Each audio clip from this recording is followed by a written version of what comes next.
नमस्कार दोस्तों, आप सभी का स्वागत है आपके अपने YouTube चैनल AP91 पर। जी हाँ दोस्तों, अंतर जिला महिला शिक्षकों का ट्रांसफर, इन शिक्षकों का नहीं होगा स्थानांतर, देखेंगे।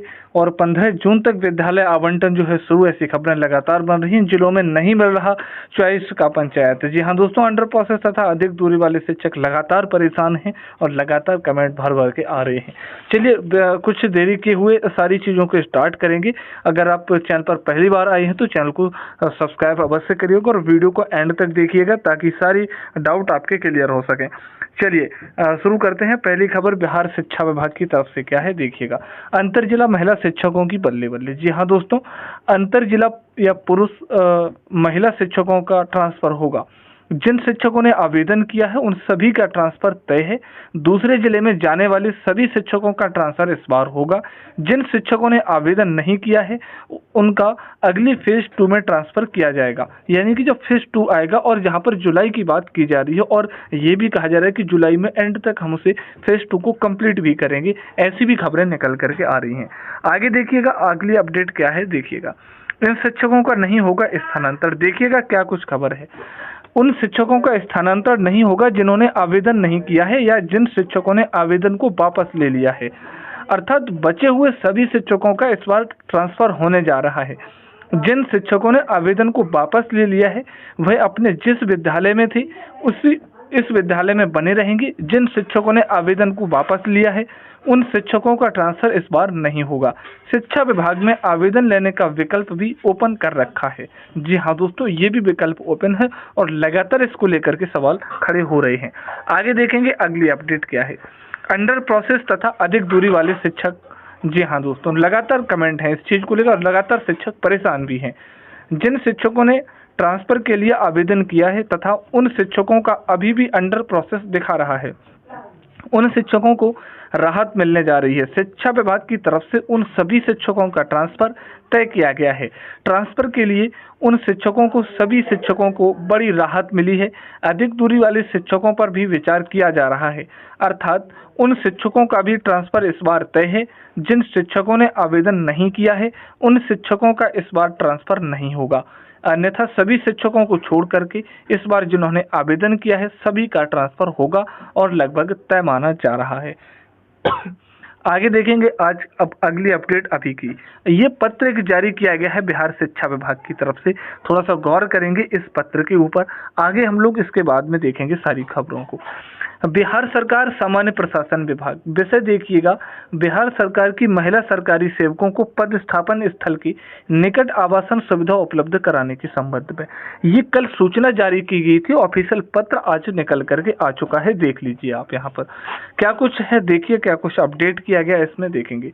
बिहार पदों एवं सेवाओं की रिक्तियों में आरक्षण, यानी कि अनुसूचित जाति जिसमें अनुसूचित जनजाति एवं अन्य पिछड़े वर्गों के लिए सहित है। ये सब अधिनियम 1991 में बिहार सरकार की राज्याधीन सेवाओं में 3% पद पिछड़े वर्ग की महिलाओं के लिए आरक्षित किया गया है। आगे पॉइंट में लिखा हुआ है, सामान्य प्रशासन विभाग के संकल्प ज्ञापक 963 दिनांक 20 जनवरी 2016 द्वारा अधिनियम के प्रावधानुसार राज्याधीन सेवाओं में पिछड़े वर्ग की महिलाओं के लिए आरक्षित 3% पदों को छोड़कर शेष 97% पद के विरुद्ध महिलाओं के लिए 35% क्षैतिज आरक्षण की व्यवस्था की गई है। आगे देखिएगा क्या कुछ कहा गया है यहाँ पर। अगर हम आगे देखेंगे तो इस प्रकार उक्त वर्णित दोनों प्रावधान के आलोक में राज्याधीन सेवाओं में लगभग 37% पद महिलाओं के लिए आरक्षित हैं। वर्णित स्थिति में राज्याधीन सेवाओं में की जाने वाली नई नियुक्तियों के फलस्वरूप राज्य में महिला सरकारी सेवकों की संख्या में गुणात्मक वृद्धि हुई है। इस क्रम में महिला सरकारी सेवकों का पदस्थापन राज्य के ग्रामीण या दूरस्थ स्थानों पर भी किया जा रहा है, परंतु ऐसे स्थानों में उनके आवासन के लिए कोई संस्थागत व्यवस्था नहीं होने के कारण उन्हें पदस्थापन स्थल से दूर अपने आवासन की व्यवस्था करनी पड़ती है, जो सुरक्षा के दृष्टिकोण से उचित नहीं है। वर्ष 2025-26 के बजट दोस्तों आगे बताया गया है। 25-26 के बजट में आवासन में राज्य सरकार द्वारा महिला सिपाहियों का पदस्थापन थाने के आसपास आवासन सुनिश्चित कराने हेतु राज्य सरकार द्वारा किराया पर आवास लेकर आवासीय सुविधा उपलब्ध कराने की घोषणा की गई है। आप देख सकते हैं सरकारी महिला सिपाहियों के पदस्थापन के थाने के आसपास। जी हाँ दोस्तों, आगे देखिएगा क्या कुछ खबर है, आगे देखेंगे। आगे बताया गया है इसी चीज को लेकर के। अब उक्त 5 नंबर पॉइंट पे देखेंगे, उक्त वर्णित स्थिति में राज्य सरकार की महिला सरकारी सेवकों को उनके पदस्थापन स्थल के नजदीक आवासन सुविधा उपलब्ध कराने हेतु निम्नवत नीति निर्धारित की जाती है। नंबर 1 है, अनुमंडल पदाधिकारी द्वारा उनके क्षेत्रांतर्गत पदस्थापित महिला सरकारी सेवकों के आवासन हेतु भवन उपलब्ध कराने की इच्छुक मकान मालिकों से रुचि की अभिव्यक्ति आमंत्रित किया जाएगा। जी हाँ दोस्तों, इन्हें आमंत्रित किया जाएगा और प्राप्त आवेदनों पर जिला पदाधिकारी अध्यक्षता में गठित निम्नांकित समिति द्वारा विचार कर अर्थात भवन का चयन भी किया जाएगा। ये लोग होंगे उनके भवन का चयन करने वाले, जिसमें जिला पदाधिकारी, जिला पुलिस अधीक्षक, स्थानीय निकाय प्रतिनिधि, भवन निर्माण विभाग के कार्यपालक अभियंता और अनुमंडल पदाधिकारी, तो ये लोग रहने वाले हैं। ये मैं आपको ग्रुप में डाल दूंगा, आप लिंक जो है कमेंट बॉक्स में है, वहां से आप इसको देख सकते हैं। जो भी महिलाएं हैं उसको जरूर पढ़ें साथी, इस पत्र को लेकर के। तो ये आप यहाँ पर मैं कमेंट में पेन है, लिंक को उसमें जाएं और लिंक में जा करके वहाँ से आप इसे पूरी तरीके से देखना है, आपको समझना है इसको। ठीक है, आगे देखिएगा, आगे खबर की बात करते हैं। आगे क्या कुछ खबरें निकल रही हैं बिहार शिक्षा विभाग की तरफ से, क्या कुछ अपडेट है देखिएगा। जिन जिलों में कार्य की गति धीमी है उन पर विभाग की सख्ती नजर है साथी। 14 जून तक यदि कोई जिला कार्य पूर्ण नहीं कर पाता है तो बचा हुआ कार्य राज्य स्तर से विभाग द्वारा करवाया जाएगा पूरी तरीके से। 12 जून से सभी जिलों को अपनी प्रगति रिपोर्ट विभाग को सौंपनी होगी। जी हाँ दोस्तों, 12 जून से सभी जिलों को अपनी जो रिपोर्ट है वो पूरी तरीके से कंप्लीट करनी होगी। आगे देखेंगे आज की अगली अपडेट बिहार शिक्षा विभाग की। 14 जून के बाद शिक्षा विभाग विद्यालय आवंटन कार्य की समीक्षा करेगा। जहां दोस्तों 20 जून को एक साथ स्थानांतरित शिक्षकों को उनके ई शिक्षा कोष लॉगिन में पद स्थापना आदेश उपलब्ध करा दिया जाएगा। यह प्रक्रिया पूर्णतः पारदर्शी और सॉफ्टवेयर आधारित है। अफवाहों से बचें और सिर्फ आधिकारिक सूचनाओं पर विश्वास करें। जी हाँ दोस्तों, केवल आधिकारिक सूचनाओं पर ही विश्वास करें। विभाग लगातार निर्देश दे रहा है, लगातार सचेत कर रहा है सभी शिक्षकों को भी। अगली अपडेट देखिएगा, जिले में 1,500 से अधिक शिक्षकों को स्कूल आवंटित। जी हाँ दोस्तों, कौन सा जिला है तो बात कर रहे हैं मुजफ्फरपुर जिले में। मुजफ्फरपुर में 1,500 से अधिक शिक्षकों का स्कूल आवंटन अब तक हुआ है।